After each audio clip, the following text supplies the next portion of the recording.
Ahora que ya vimos la definición de grupo y vimos cuál es la motivación de dicha definición, vamos a ver ahora algunos ejemplos sobre cómo demostrar que un conjunto y una operación son un grupo.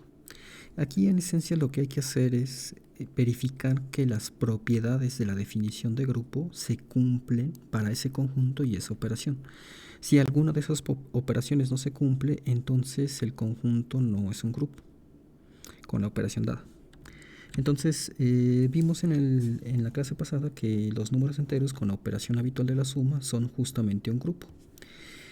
Vamos a ver ahora que otro ejemplo de grupo es el tomar los racionales y a los racionales, si le remueven el cero, si le quitan el cero y usan la operación habitual de multiplicación que ustedes conocen para los quebrados, para multiplicar fracciones, ese es un grupo.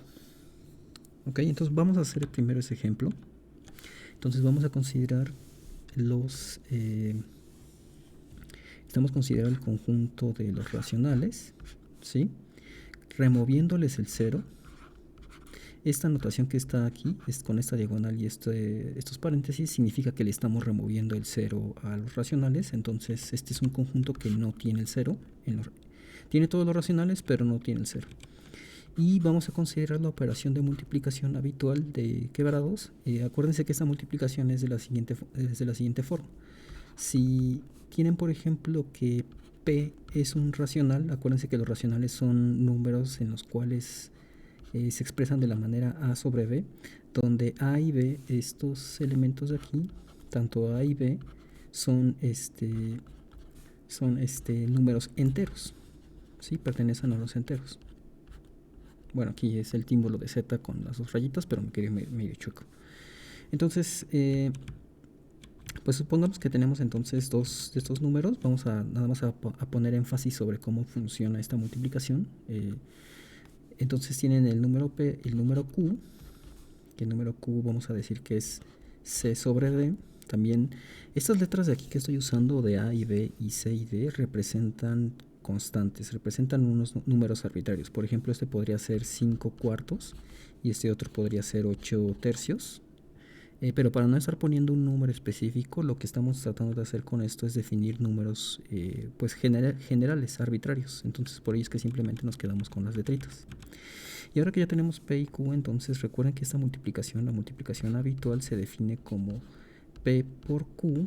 La multiplicación de dos números racionales P y Q va a ser igual a tomar esos dos números, en este caso A y B, y este otro número que es C sobre D, y lo que tienen que hacer es multiplicar el numerador y el denominador, y entonces aquí arriba les va a quedar A por C y aquí abajo les va a quedar P por D. Ahora es importante que noten que aquí, por ejemplo, para hacer cierta distinción, si se fijan, este punto que estoy usando aquí se refiere a la multiplicación. Esta es la multiplicación, pero en los enteros. ¿Sí? Entonces por eso es que estoy usando un símbolo diferente. Aquí estoy poniendo este puntito y aquí estoy usando una cruz para indicar la multiplicación, pero en los racionales. Entonces, si se fijan, lo que realmente la multiplicación de los racionales es una operación que está definida sobre otra operación, que es la multiplicación de los enteros. Y entonces lo que tienen es que, como en los racionales en la parte de arriba y abajo tienen números enteros, se multiplican esos números usando la multiplicación de enteros, y eso le da sentido a la definición de multiplicación de racionales. Ustedes ya en la práctica, en la mayoría de sus cursos, lo que uno hace es que simplemente no hace estas distinciones de símbolos, y si ustedes quieren, por ejemplo, multiplicar 5 tercios y 8 cuartos, pues ustedes ya no ponen una X aquí y acá arriba ponen 5, 8 y 3 cuartos, ¿no? O sea, ya no hacen esta distinción de símbolos, sino que lo que hacen en la práctica es que a veces simplemente incluso se quedan con el mismo símbolo, usan el mismo símbolo para todo. Aquí un 3 por 4 de esta manera, o simplemente ponen aquí punto, punto, y aquí también usan ese mismo símbolo para esta parte, ¿no? Eso es lo que hace uno a veces en la práctica, o pone todo entre paréntesis y ya ni siquiera indica el símbolo. Pero es interesante y es importante que se fijen que la multiplicación de racionales es una operación que está definida sobre el uso de otras operaciones que usan otros conjuntos. En este caso estamos usando la multiplicación sobre los enteros para que tenga sentido la multiplicación de los racionales. Esto es algo muy común cuando uno define grupos o estructuras algebraicas más complejas. Normalmente uno lo que hace es que toma estructuras que ya existen con ciertas propiedades y se definen operaciones que reutilizan alguna de esas propiedades. Entonces aquí estamos reutilizando la propiedad de multiplicación en los enteros. Pero bueno, eso nada más para que quede claro esta multiplicación. Y lo que queremos mostrar que este conjunto, si le quitamos el 0 a los racionales, este es un grupo. Entonces recuerden que lo primero que se tiene que hacer pues es mostrar todas esas 4 propiedades. Y la primera propiedad que necesitamos mostrar es la propiedad de cerradura. ¿Sí? Entonces vamos a mostrar la propiedad de cerradura. ¿Sí? Y esta propiedad pues en esencia lo que tienen que mostrar es que para cualquier par de números de los que están en este conjunto de aquí, se cumple que la multiplicación sigue estando en ese conjunto. Entonces, yo lo que les recomiendo para que puedan demostrar que un conjunto y una operación es un grupo, es que definan elementos que son elementos genéricos. Por ejemplo, aquí ya definimos este elemento P y un elemento Q que representan de manera arbitraria a 2 elementos del conjunto. Esta técnica también es importante y es necesaria en conjuntos que son infinitos. Si se fijan, pues los racionales es un conjunto de números infinitos. Vamos a ver que la técnica para demostrar que un conjunto, cuando tiene un número finito de elementos, es diferente, es ligeramente diferente, pero las ideas son las mismas. Entonces, en este caso, pues yo les recomiendo que definan primero al menos dos elementos arbitrarios para ir probando cada una de las propiedades. Entonces aquí ya tenemos P y Q. Y vamos a usar estos P y Q para verificar la propiedad de cerradura. Entonces, justamente por la definición de la multiplicación, que es esta de aquí, tenemos que si multiplican P por Q, el resultado de multiplicar P por Q, que básicamente es este resultado de aquí, pues justamente es el resultado de, bueno, para estos números que es A sobre B y C sobre D, el resultado es este de aquí, que es A por C sobre B por D, ¿ok? Y entonces, pues ya habíamos visto, bueno, ustedes también ya conocen que justamente si ustedes tienen la multiplicación de dos números enteros, aquí están multiplicando enteros, y aquí también están multiplicando enteros, pues entonces el resultado de esa operación, aquí arriba les va a quedar un entero, y aquí abajo también les va a quedar un entero. Y acuérdense que la definición de racional es justamente que si tienen un elemento arriba, vamos a llamarle E y F, el número que está arriba debe de ser un entero y el número de abajo tiene que ser un entero para que podamos hablar de un número racional. Los números racionales siempre son de esta forma. Y justamente lo que nos dice esto es que la definición de multiplicación que tenemos aquí nos dice que el resultado final en la parte de arriba va a ser un número entero y en la parte de abajo va a ser un número entero. Entonces eso quiere decir que esta operación nos está regresando un número como resultado que sigue estando en este conjunto, en el conjunto de los racionales. Entonces, hasta ahí todo bien, la propiedad de cerradura se cumple. Entonces, esa es la primera propiedad que ya verificamos. Este es en esencia como un procedimiento general para verificar esa propiedad. Ahora vamos a verificar la otra propiedad, que es la propiedad de la asociatividad. Entonces, aquí vamos a borrar esto. Y déjenme, voy a quitar esta propiedad y ahora vamos a verificar la propiedad de asociatividad. Para la propiedad de asociatividad, pues lo que tienen que hacer en esencia es que deben de probar, acuérdense que lo que les dice la regla de grupos, aquí voy a regresar a las diapositivas. Acuérdense que para probar asociatividad tienen que probar que en esencia la multiplicación de A con la operación que ustedes hayan definido por B y C es lo mismo que A por B y C, es decir, que pueden agrupar al final o al principio en pares. Eso es lo que tenemos que mostrar ahorita, pero ahora tomando en cuenta que tenemos esta operación especial de multiplicación de racionales. Entonces para ello, pues como se fijaron en el ejemplo, necesitan 3 elementos para agrupar en pares. Entonces aquí ya tenemos definido un elemento P, ya tenemos definido un elemento Q, vamos a definir como otro elemento auxiliar. Déjenme, yo creo que esto lo voy a recorrer un poco. Vamos a definir el elemento R. Y R va a ser el resultado de un número E sobre un número F.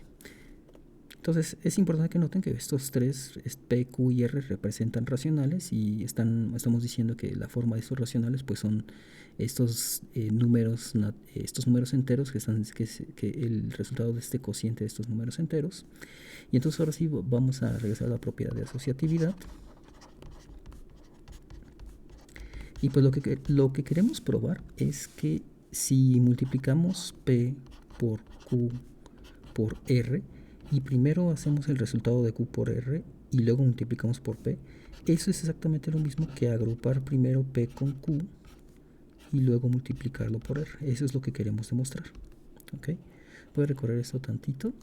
Y entonces lo que necesitamos hacer aquí es en esencia mostrar a lo que queremos llegar es que si multiplicamos A sobre B, bueno, vamos a ponerlo sin estos paréntesis para que no los confunda tanto, A sobre B por Q y R, que Q es C y D y R es E sobre F.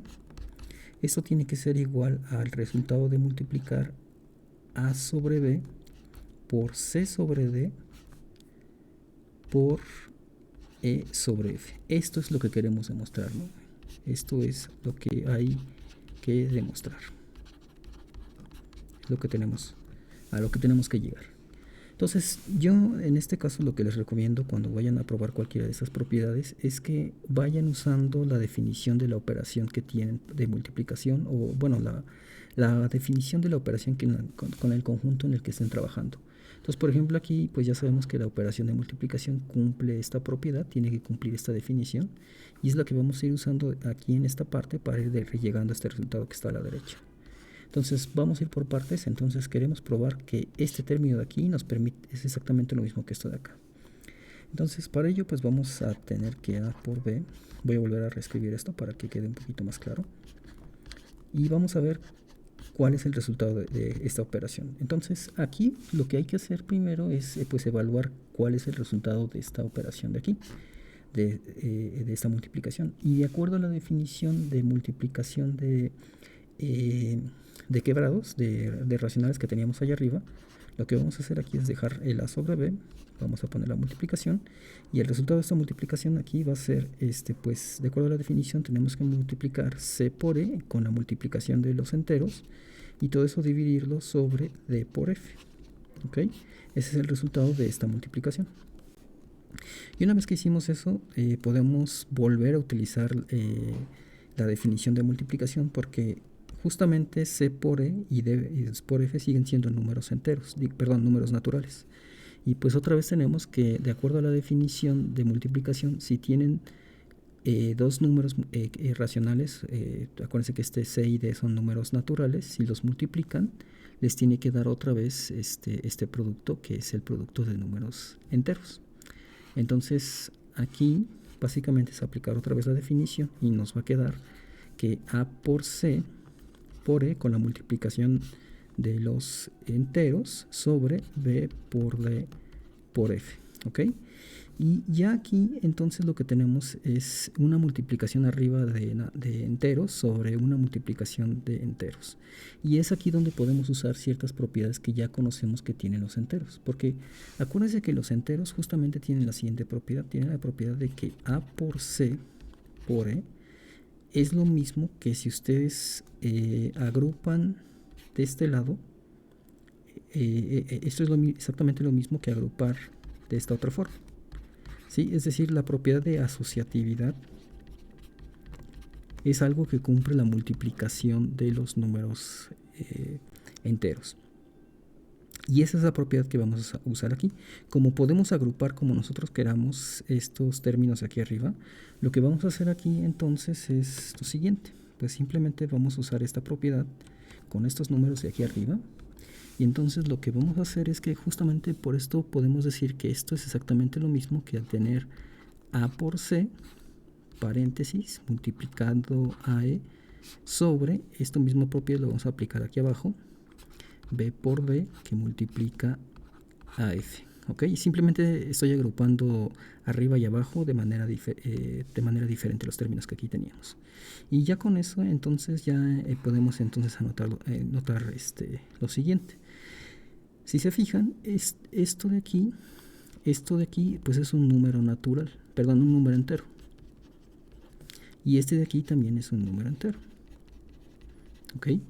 Y estos de aquí pues también son números enteros y números enteros. Y de acuerdo otra vez a la definición de multiplicación de racionales, si tienen un número entero de un lado dividiendo sobre otro número entero abajo, y de igual manera hay otro número que está multiplicando arriba y abajo, eso es exactamente lo mismo que de acuerdo a la definición, que el producto del racional A sobre B por el racional C sobre D. Es decir, podemos separar, si tenemos estas multiplicaciones, estos puntitos así, podemos separarlos de esta manera para formar estos racionales que están del lado izquierdo.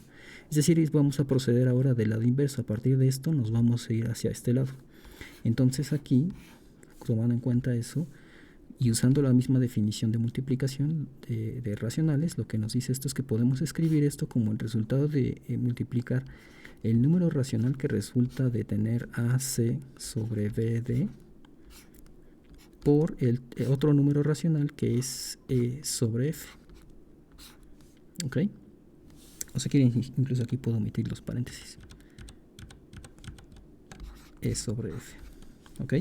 Entonces, ya con esto podemos ahora volver a aplicar la definición de multiplicación para este término de aquí, para estos términos de aquí. Otra vez podemos aplicar la misma idea de ir al revés de estas multiplicaciones y regresar a los números racionales que constituyen esta multiplicación, y entonces nos quedaría que esto de aquí entre paréntesis es exactamente lo mismo que tener A sobre B por C sobre D. ¿Sí? Todo eso de ese paréntesis es exactamente lo mismo de aquí. Todo esto multiplicando a E por F. Y si se fijan, esto de aquí es este resultado, esta multiplicación es exactamente lo mismo que queríamos demostrar. Queríamos demostrar que esta multiplicación se puede reagrupar de esta manera. Y eso es exactamente lo que demostramos en esto de aquí. Entonces, esto fue para probar la propiedad de asociatividad. Como pueden ver, el truco es siempre usar la definición de la operación que tienen para este conjunto, y nada más ser cuidadosos en cada uno de los pasitos. Entonces, esto es para la propiedad de asociatividad. Ya nada más nos falta probar la propiedad del neutro y la del inverso para que para que podamos haber demostrado que este conjunto es un grupo. Entonces, déjenme, voy a borrar esto. Bueno, lo voy a deshacer para que no haya problemas y podamos seguir ocupando este espacio. Entonces vamos a seleccionar aquí y vamos a deshacer todo esto.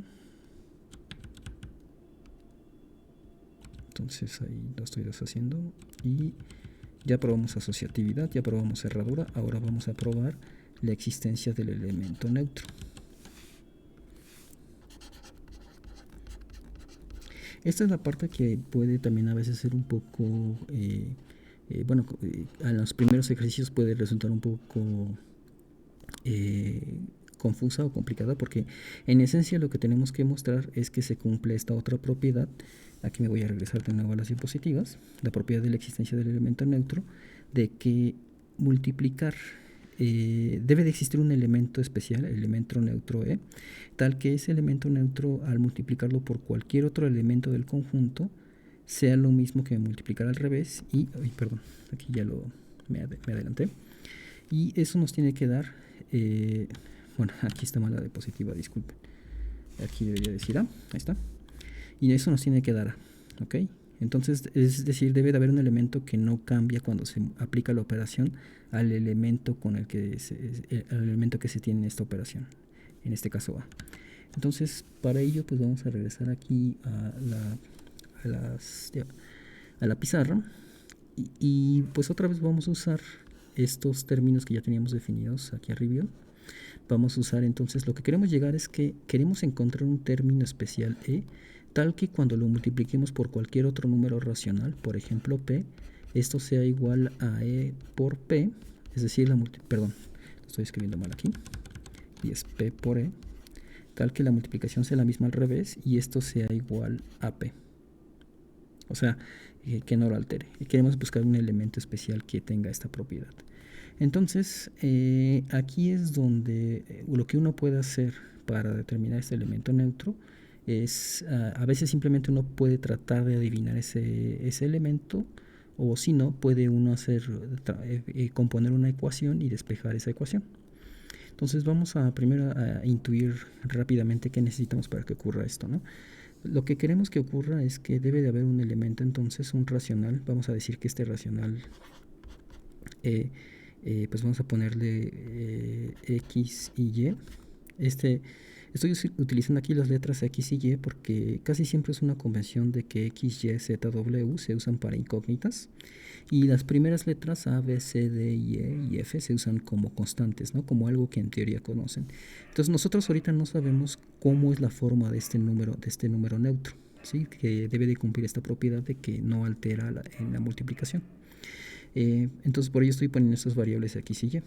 Y entonces si este es nuestro número neutro, pues vamos a tratar de obtener qué propiedad debe de cumplir para que se cumpla esto. Entonces podemos aquí poner X por Y y lo que se debe de cumplir es que cuando multipliquen esto por A por B, que es el valor de este racional P, pues se debe de cumplir que nos debe de quedar exactamente lo mismo, A sobre B, de acuerdo a esta definición.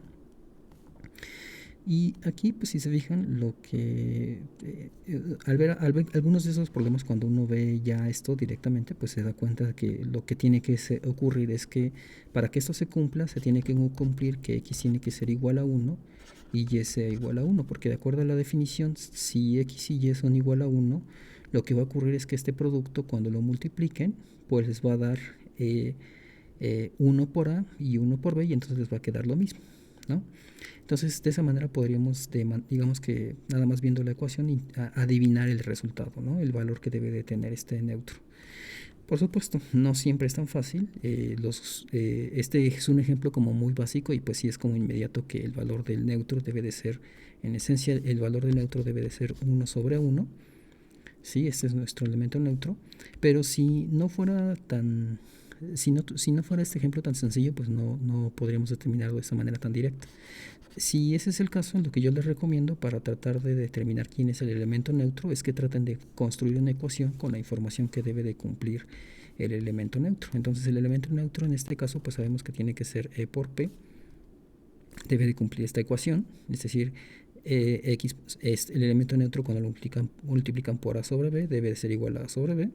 Y entonces pues aquí lo que ustedes pueden hacer es tratar de despejar los valores de X y Y para ver qué es lo que les sale. Entonces, despejando X sobre Y, queda.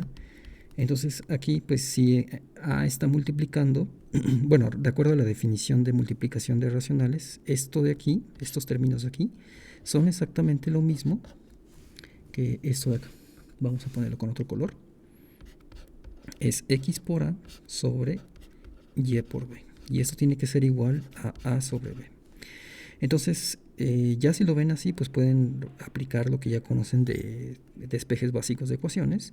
Pueden ustedes aquí despejar estos términos pasando este que están multiplicando, lo pasan dividiendo. Entonces, esto implica, esto se puede reescribir de la forma X sobre Y va a ser igual a este número A pasa dividiendo, entonces quedaría A sobre A, y este número B pasa multiplicando acá arriba, entonces quedaría A por B, y aquí abajo quedaría A por B, ¿sí? Y entonces estos términos se cancelan, entonces nos quedaría que X sobre Y es igual a 1 sobre 1. Entonces ya despejamos pues los valores que debe de tener este número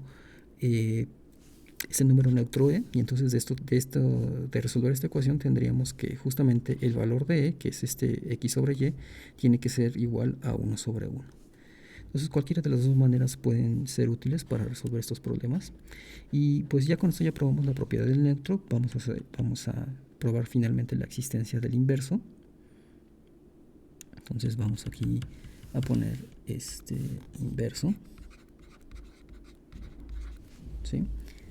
Y ya esta operación del inverso, pues lo que vamos a hacer es lo siguiente. Entonces, pues otra vez tenemos nuestro conjunto, tenemos estos numeritos de ejemplo, estos números generales, y la propiedad del neutro, vamos a poner aquí la diapositiva, pues acuérdense que debe de cumplir básicamente esta última propiedad que tenemos aquí abajo, que debe de existir para cualquier elemento que esté en el conjunto, en este caso el elemento A, debe de existir un elemento especial para cada uno de esos elementos, de tal manera que cuando los multiplican les debe de dar el elemento neutro. Entonces, regresando aquí, pues lo que estamos buscando ahora es para cualquier número que nos den, número racional, tenemos que decir cómo construir o cuál es el elemento inverso de ese número racional.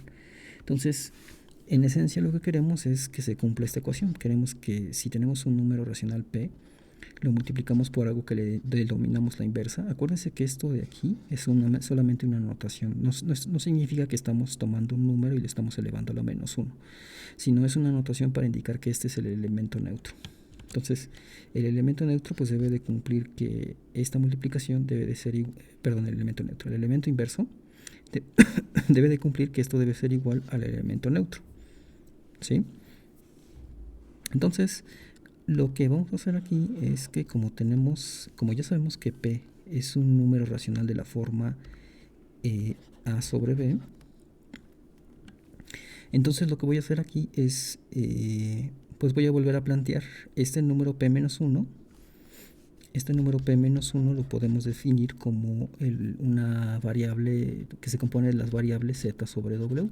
No conocemos cómo es este número inverso, pero vamos a ponerlo de esta manera para tratar de determinar cuál es este valor. Entonces, el inverso de un número racional A y B pues debe de cumplir que tiene estos valores Z y W. Y todo esto tiene que ser igual al neutro, pero ya sabemos que el neutro, de acuerdo a lo que probamos hace rato, tiene que ser de la forma 1 sobre 1. Y entonces aquí podemos otra vez hacer el truco de despejar estos términos. Entonces de aquí pasamos, el término A pasa dividiendo y el término B pasa multiplicando. Y entonces esto nos quedaría como Z sobre W va a ser igual a 1 por B sobre 1 por A. ¿Okay? Y esto al final pues va a ser B sobre A. Y entonces esto ya nos dice que el elemento inverso de A sobre B es justamente B sobre A. Es decir, la inversa de un número racional es básicamente tomar, si el número racional es de la forma A sobre B, invierten los números en el numerador y en el denominador, y esa es la inversa. Esto es algo que ya si lo ven con numeritos es como muy evidente, ¿no? Por ejemplo, si tienen 3 octavos y lo multiplican esto por 8 tercios, es decir, están volteando los números, esto les va a quedar pues justamente 1 sobre 1, ¿sí? Entonces aquí pues ya estamos viendo de una manera específica lo que nos dice esta regla. Y ya con eso entonces estamos diciendo que para que ustedes puedan tener la inversa de un número, basta con que tomen estos numeritos y los inviertan. Y eso es la inversa de este número. Aquí es donde también entra el hecho de que justamente estamos excluyendo el cero del conjunto, ¿sí? Si se fijan, aquí estamos excluyendo el cero del conjunto de este número de racionales. ¿Por qué? Porque si tuviéramos, por ejemplo, si el cero sí estuviera, si lo tomáramos en este conjunto de los racionales, si sí hubiéramos tomado el cero en este ejemplo, entonces esto no podría ser un grupo. Porque no hay forma en la que ustedes tomen el 0, lo multipliquen por otro número racional, vamos a decir Z sobre W, y que esto les dé el número neutro, que sería 1 sobre 1. No hay manera de que eso ocurra. Siempre 0 por cualquiera de estos racionales les va a dar 0. Esto en realidad siempre les va a dar 0. Entonces, en ese sentido, bueno, esto no es 0 sobre 0, esto es 0 por ese número, va a dar otra vez 0. Entonces, en ese sentido, este término de aquí realmente no tiene inversa, ¿sí? No hay manera en la que el 0 no tiene inversa. ¿Ok? Entonces, si hubiéramos dejado el cero en el conjunto, se habrían cumplido todas estas propiedades, pero ya en esa última propiedad de determinar si existe un inverso para todos los elementos, ahí ahí hubiera fallado porque al incluir el cero, pues el cero tiene esta propiedad de que siempre al multiplicar cualquier otro término nos va a regresar el cero y entonces no podría tener inversa. No se podría cumplir la propiedad de que nos dé el neutro. Entonces es un detalle importante y por ello es que en el ejemplo yo excluí el cero del conjunto y de esa manera ya todo funciona. Entonces este también es un truco de que a veces uno tiene algo que es casi un grupo y falla alguna de las propiedades y lo que uno hace es que simplemente excluye esos términos latosos y ya uno, a veces cuando uno hace eso, ya lo que se tiene como resultado ya es un grupo. También esto es interesante porque si ustedes recuerdan vimos que la motivación de definir estas propiedades de grupo es para que tenga sentido el definir ecuaciones y que puedan despejar. Y esto también les habla, esto es interesante porque justamente lo que les muestra esto es que si incluyen el cero, entonces pueden tener problemas a la hora de despejar.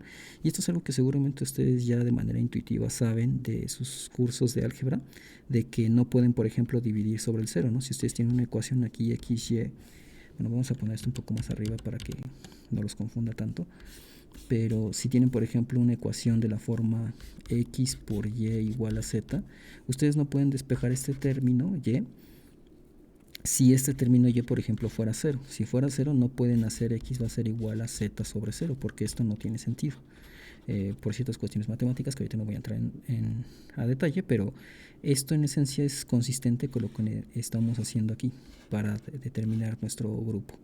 Entonces, espero que esto les permita entender un poquito mejor cómo hacer estas demostraciones para grupos. Vamos a hacer más ejemplos, pero esto es en concreto un ejemplo para un conjunto que es infinito. Entonces, nada más recapitulando, lo que tienen que hacer es definir tres elementos que son tres elementos que representan de manera arbitraria a cualquiera tres elementos del conjunto y ir propiedad por propiedad demostrando que se cumplen esas propiedades, las propiedades que debe de cumplir un grupo.